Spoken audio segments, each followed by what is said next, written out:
Nos siguen desde la sede del Centro de Prensa Internacional del Ministerio de Relaciones Exteriores de la República de Cuba, le damos la bienvenida e iniciamos de inmediato la conferencia de prensa del Ministerio de Salud Pública sobre la actualización de la situación epidemiológica del país frente a la COVID-19. Nos acompaña, como ya es habitual, el doctor Francisco Durán García, director nacional de epidemiología del MINSAP. Doctor, buenos días. A ustedes que nos acompañan todos los días y hacen posible que se produzca esta transmisión, a Abdiel, que desde allá también nos acompaña, y a todos los que nos siguen, que según me han dicho, no solo es en Cuba, también en el exterior, algunas personas siguen nuestra información, que es la información del Ministerio de Salud Pública. Bueno, nosotros en el día de hoy tenemos que dar las condolencias a una familia, a colectivo de compañeros, colectivo de amistades, por el fallecimiento de una persona, un ciudadano cubano del sexo masculino, de 78 años de edad, de aquí de La Habana, del municipio Cotorro, con uno de las personas que son deambulantes, pero que se encontraba en un centro de protección y que tiene como antecedentes de enfermedad la hipertensión arterial, la diabetes mellitus, una enfermedad pulmonar obstructiva crónica, una neoplasia de pulmón y una desnutrición proteico-calórica severa. Como ustedes ven, un grupo de enfermedades que condicionaban una evolución muy desfavorable de la enfermedad. Este paciente se encontraba ingresado, y lamentablemente en el día de ayer, después de una estadía de 21 días en hospitales, fallece en la sala de terapia intensiva de un hospital de aquí de La Habana. Se trató de reanimar, sacarlo de la parada cardiorrespiratoria, pero realmente no fue posible, a pesar de los esfuerzos de nuestros profesionales y técnicos en el día de ayer. Reiteramos nuestras condolencias a sus familiares, sus amistades y en definitiva al pueblo de Cuba, que también siente estas situaciones que se nos dan en algunas ocasiones. De esta forma, quedan ingresados en los hospitales en nuestro país 689 pacientes. Es la cifra más baja que hemos tenido en el último 15 días, en los últimos 21 días. Se mantienen en vigilancia 11, sospechosos son 455, confirmados 223, y en la atención primaria de salud, por nuestros especialistas, profesionales, licenciados, se le da continuidad a 1.697 personas. En el día de ayer, nuestros laboratorios de biología molecular procesaron 1.743 muestras de casos sospechosos, contactos, algunos ya confirmados de COVID-19, 741 en el laboratorio del Instituto de Medicina Tropical Pedro Curí, en el Laboratorio de Biología Molecular del Centro Provincial de Higiene, Epidemiología y Microbiología de Santiago de Cuba, 283, en el de La Habana 282, en el de Villa Clara 248 y en el del Hospital Hermanos Amejeira 189. Como resultado del estudio de estas 1.743 muestras, 8 resultaron positivas. Estamos hablando del 0,5% de muestras que resultaron positivas de las estudiadas en el día de ayer. De esta forma, Cuba acumula 89.031 muestras analizadas y 1.908 pacientes diagnosticados con el virus SARS-CoV-2 y con la enfermedad COVID-19. Los 8 nuevos casos confirmados que se diagnosticaron en el día de ayer, todos son cubanos. Ese es un comportamiento que estamos teniendo desde hace varios días. De ellos 7 fueron contactos de casos confirmados y de esta forma ya el 89,2% de los pacientes diagnosticados en nuestro país son contactos de casos confirmados, 1.667.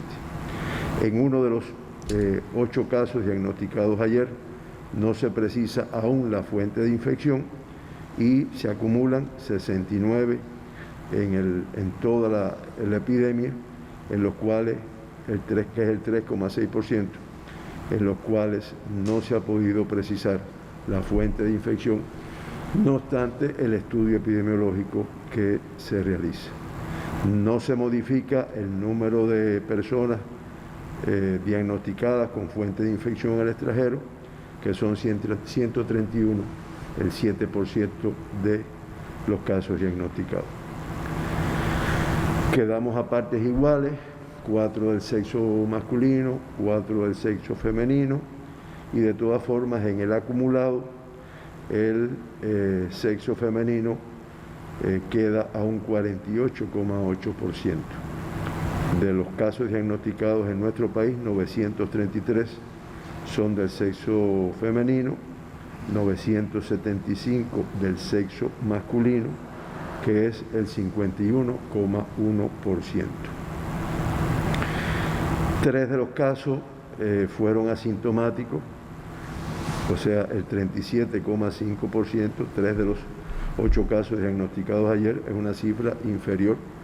Hemos tenido generalmente un número mayor de casos asintomáticos y del acumulado de casos confirmados en Cuba, de todas formas, el 50% en el momento del diagnóstico, estamos hablando de 954 personas, eran asintomáticas en ese momento.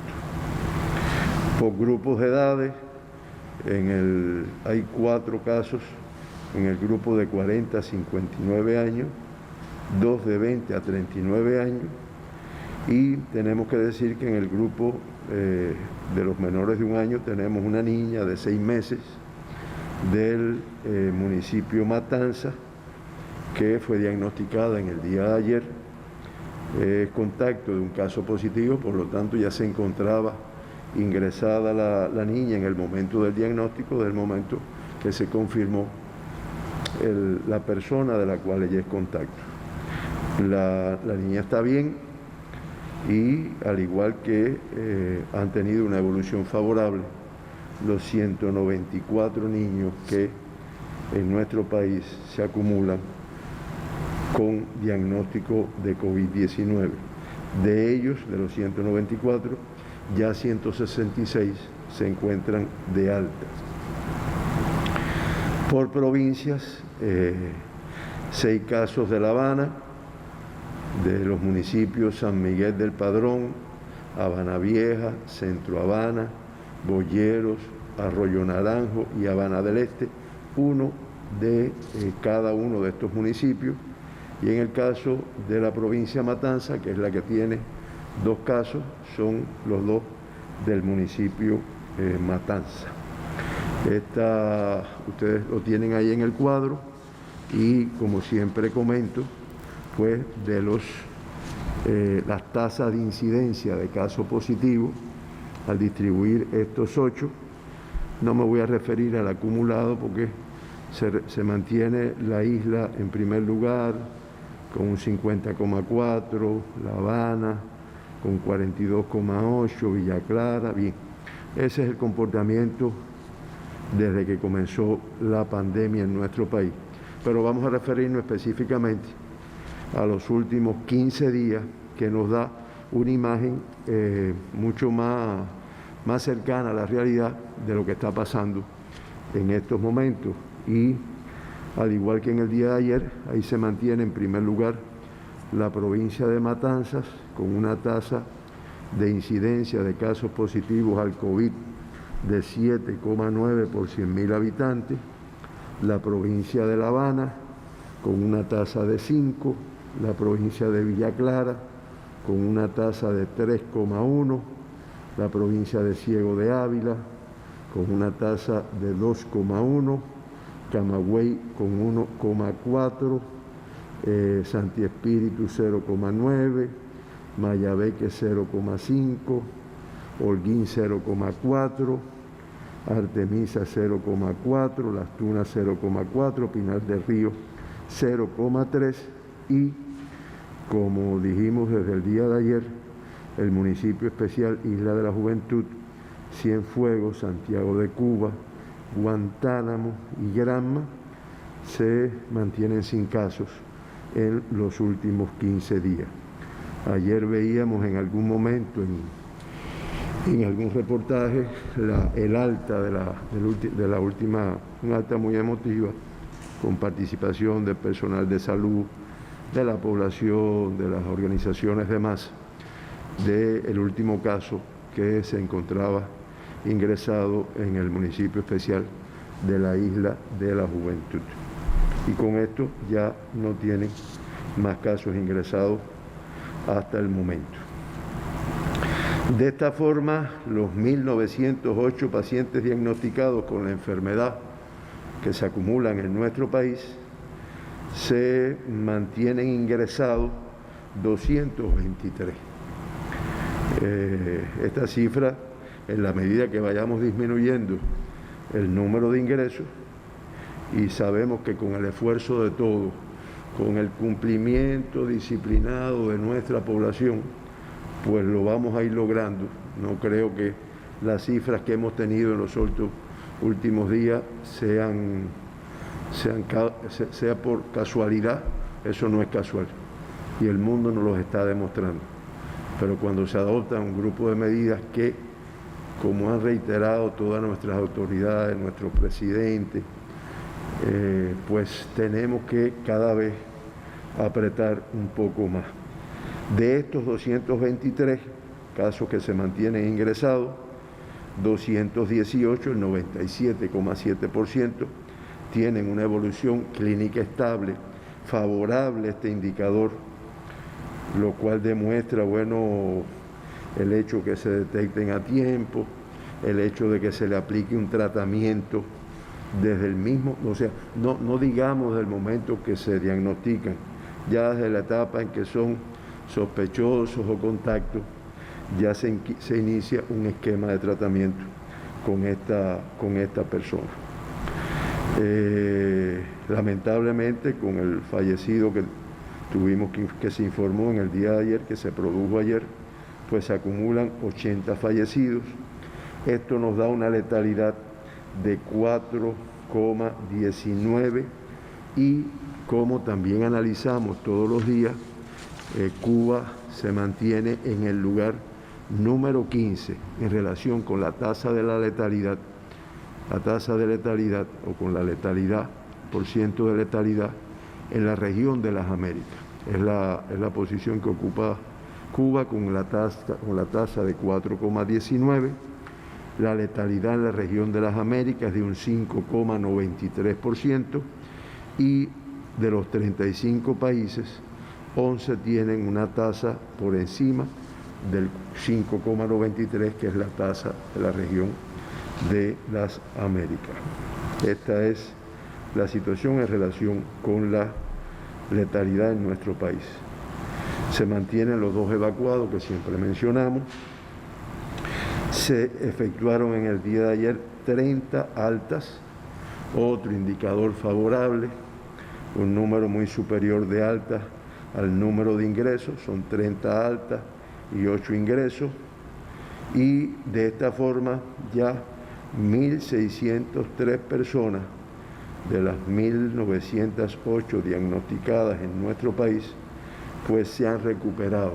Ese es el 84%. Se han recuperado, están de alta, están incorporados a su actividad.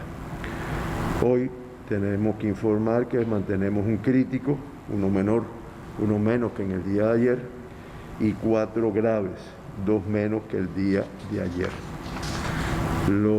El crítico que se mantiene ingresado pertenece a la provincia de Matanzas y está en el Hospital Militar Mario Muñoz Monroy de esta provincia. Había otro paciente crítico en el día de ayer, una paciente que se encuentra en el Hospital Manuel Fajardo de Villa Clara, que ya en estos momentos su PCR es negativo. O sea, no podemos decir que mantenga el diagnóstico, o sea, que tenga COVID-19 en estos momentos, pero se informa también y se mantiene ingresada hasta su evolución. Los 4 casos confirmados graves, dos son de La Habana, 1 en el Hospital Salvador Allende y 2 en la provincia de Matanza, en el Hospital Mario Muñoz. Realmente en el Salvador Allende hay 2 y en Matanza hay 2.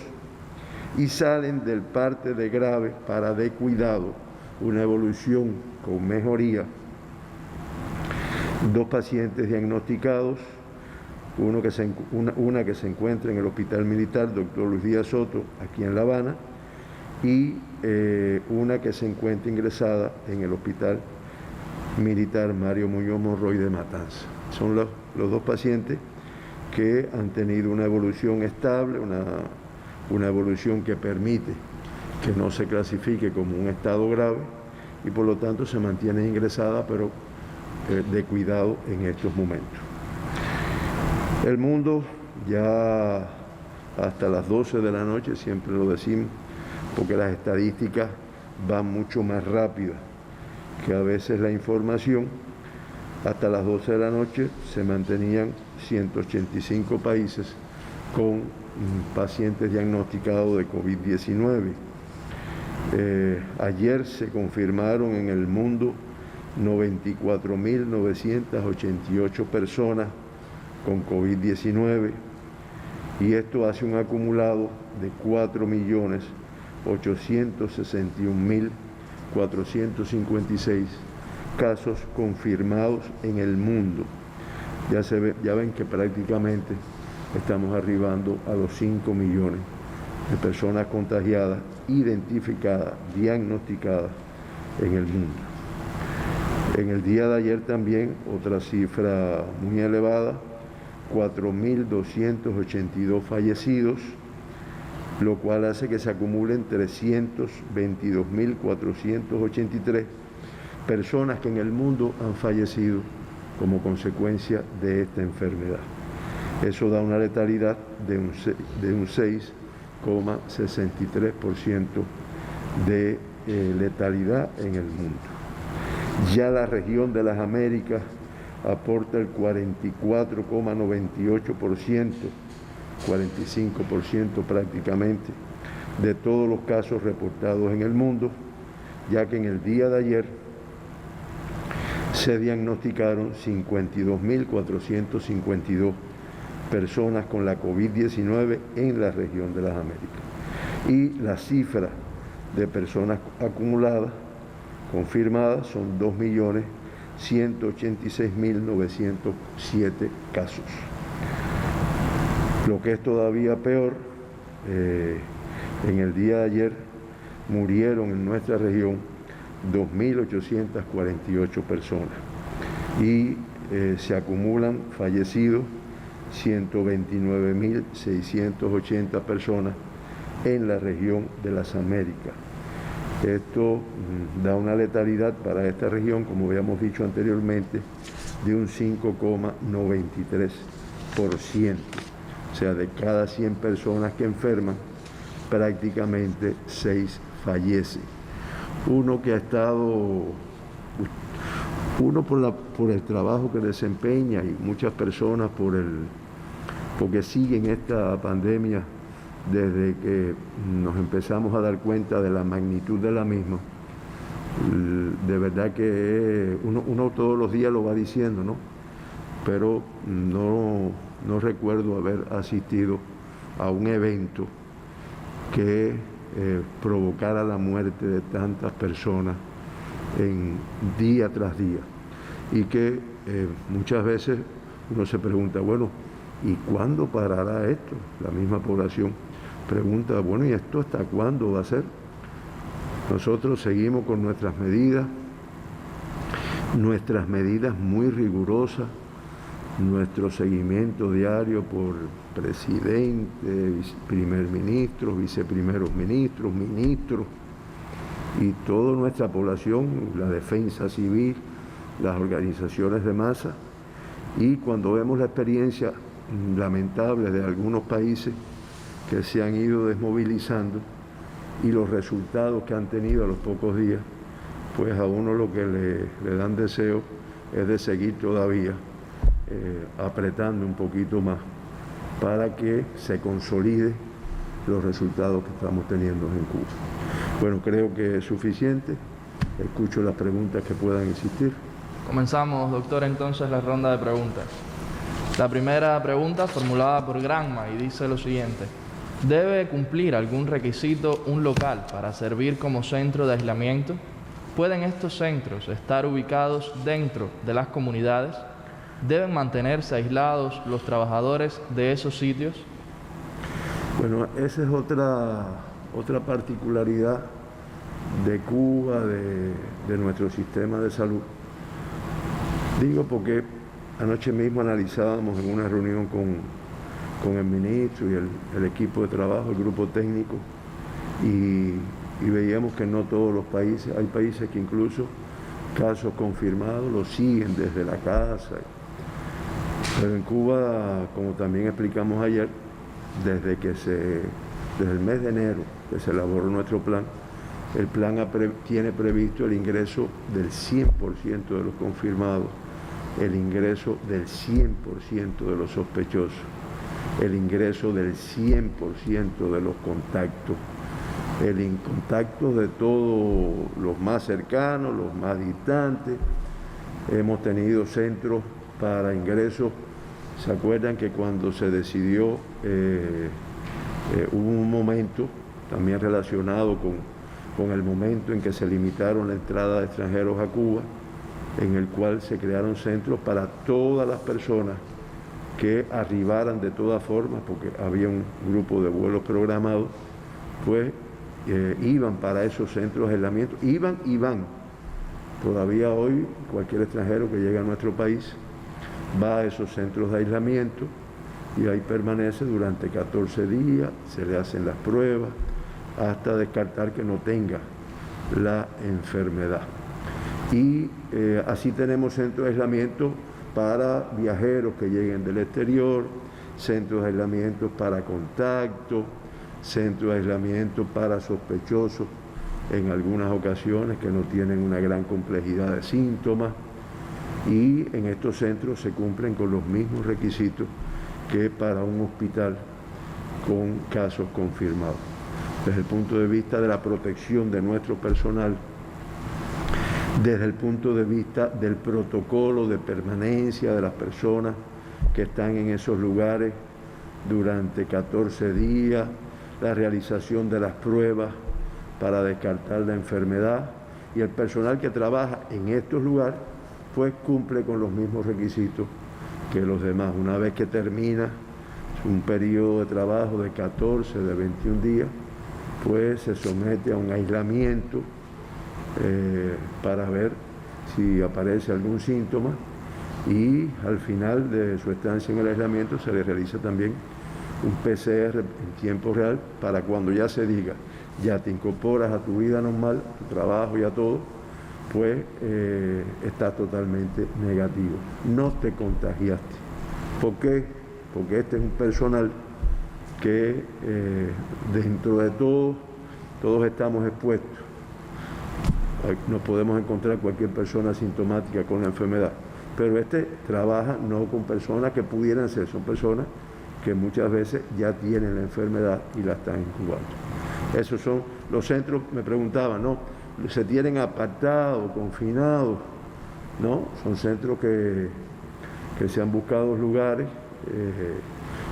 que la mayoría no están en el centro de la ciudad, pero que no están en zonas rurales, ¿no? Tenemos la UCI, tenemos centros así en diversos lugares que están más o menos cercanos a las ciudades. Un usuario en redes sociales pregunta lo siguiente: ¿Por qué se habla de terapia con plasma hiperinmune si todavía no hay claridad de que el padecer la COVID-19 traiga inmunidad ante el virus? De eso hablamos aquí un día y ratificamos que en nuestro país, que eso se ha utilizado en otras enfermedades. Eso no es de la COVID. Eso se usó cuando el ébola. Siempre pongo el ejemplo del doctor Félix Báez, médico cubano que cogió la enfermedad, que se curó y que después, cuando le dieron el alta, fue y donó su sangre. Porque, ¿qué pasa, no? Que es lo que yo expliqué. En la sangre están los anticuerpos. Yo, cuando me pongo en contacto con un agente extraño a mi organismo, puede ser un virus, como es el caso ahora, puede ser una bacteria, puede ser cualquier agente extraño, pues mi sistema inmunitario elabora anticuerpos. ¿Para qué? Para defenderme de ese agente extraño. Entonces, muchas veces cuando tengo un sistema inmunitario, además me ayudan con algunos tratamientos, pues yo logro vencer, gano, en la pelea gano yo, no gana el virus y salgo de la enfermedad. Pero siempre queda un nivel de anticuerpos en la sangre. Como también he explicado, hay enfermedades que te dejan un nivel de anticuerpos que es para toda la vida. Y siempre ponemos el ejemplo del sarampión, de la parotiditis, de la rubiola. Son enfermedades que tú la padeces. Muchas veces le llamaban eruptivas de la infancia porque daban en las primeras edades y ya te quedas con inmunidad para toda la vida. Eso se modificó en el cuadro de salud de Cuba después que se introdujo la vacuna obligatoria contra estas tres enfermedades. Pero eso mismo pasa con otras enfermedades infecciosas. Ahora, es cierto que no está todavía muy esclarecido, a pesar de que se investiga, qué cantidad de anticuerpos yo tengo contra la COVID después que padezco la enfermedad. Sí se sabe que hay un nivel de anticuerpos, sí se estudia, sí se identifica un nivel de anticuerpos. Lo que a mi modo de ver todavía nadie ha definido, porque también el tiempo de evolución es muy corto, ese nivel de anticuerpos ya me protegen para toda la vida o me protegen para un tiempo determinado. Esa es la parte. Pero de que hay nivel de anticuerpos, hay. Cuba, que también, como hemos visto, todos los adelantos científicos los va introduciendo, los innova. Creo que en estos días las informaciones, las visitas del presidente con un equipo de trabajo a la actividad científica, a los lugares donde se producen muchas de estas cosas que en el mundo son a veces novedosas, pues Cuba, ni lenta ni perezosa, pues lo comenzó en nuestro país. Y como informamos en una oportunidad, ya se habían incorporado las provincias de Cienfuegos, las provincias de Villa Clara, Santi Espíritu, Matanzas y Ciego de Ávila. Ya hasta el día de hoy se han hecho 16 extracciones de plasma sanguíneo a pacientes recuperados de la COVID. Son pacientes que reúnen un grupo de condiciones que haya pasado un periodo de tiempo, generalmente 21 días después de haberse recuperado, que estén negativos, que tengan un nivel inmunitario fuerte, que no tengan otras enfermedades. Se busca hasta que su estado psíquico sea apropiado y nuestros centros de hematología, nuestros bancos de sangre realizan este proceso. Y eso ha permitido que 16 personas, 14 aquí en La Habana y 2 en Villa Clara, hayan recibido el beneficio de este tratamiento. Ya viéndolo desde la parte de la evolución clínica, de la efectividad del mismo, pues indiscutiblemente se ha utilizado en pacientes que han estado graves y se ha visto una respuesta, una evolución muy favorable después que se le ha aplicado. Eso no es algo de Cuba. Hoy en la mañana, rápido, porque ustedes a veces abusan y me dan las preguntas por la mañana, a veces, no siempre. Muchas veces, esta sí la teníamos de ayer, pues hemos buscado ejemplos en el mundo y encontramos uno que se plantea en Italia, la terapia de plasma hiperinmune que ha curado el coronavirus en Italia. Ustedes saben cómo son los títulos a veces, los ganchos periodísticos, como también se llama, de pacientes que han sido tratados con plasma hiperinmune. En Chile ponen el ejemplo de un médico joven, cirujano, Andrés Mesa, que se ven las imágenes, era un paciente que estaba en un estado grave de la enfermedad y que se recuperó. O sea, aunque quizás no esté muy bien demostrado por qué tiempo es la inmunidad que te deja la enfermedad, lo que sí se ha demostrado es que hay un nivel de anticuerpos suficiente como para, con la administración de este suero hiperinmune, pues permita que los pacientes en estado grave, en estado crítico inicialmente a veces, pues puedan recuperarse de la misma. Y reitero, Cuba trabajando, todas estas provincias trabajando y con una disposición, que es lo que siempre se hace, lo que se llama el consentimiento informado. Yo le pregunto a la persona, tú estás en disposición, y siempre con una disposición de nuestros pacientes recuperados muy alta de brindar su sangre, su suero para el tratamiento de otros que estén todavía ingresados. ¿Qué más? Doctor, otro usuario de redes sociales comenta lo siguiente: no me quedan claros todos los eventos de transmisión, cuándo comenzaron y cuándo terminaron. Por ejemplo, hay noticias que refieren que el evento del Consejo Popular Latinoamericano en el Cerro ya finalizó, pero en otras no. ¿Qué nos puede decir al respecto? Bueno, miren, los eventos de transmisión local comenzaron cuando empezaron a aparecer casos confirmados de la COVID que no habían tenido contacto específicamente con un extranjero, que no habían regresado del exterior, y por lo tanto, si tuvieran a ver, bueno, y si no fue al exterior, ni tuvo contacto con extranjeros, con personas que han venido, lo adquirió aquí en Cuba. Generalmente, y como hemos visto aquí los porcientos, el mayor porciento ha sido por contacto con alguna persona que tenía alguno de estos riesgos.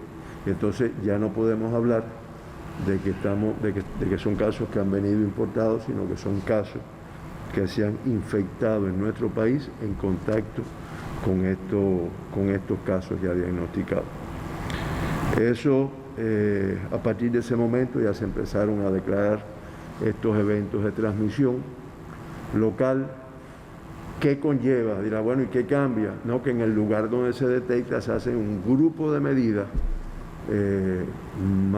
mucho más rigurosa que en los otros. Se aprieta todavía más, se limitan más los movimientos, se restringe la entrada y salida, se hacen estudios en estos lugares y se aplican incluso modalidades preventivas de las terapéuticas que tiene Cuba. Hasta el día de ayer, Cuba había notificado un total de 44 eventos, de los cuales ya 30 están cerrados.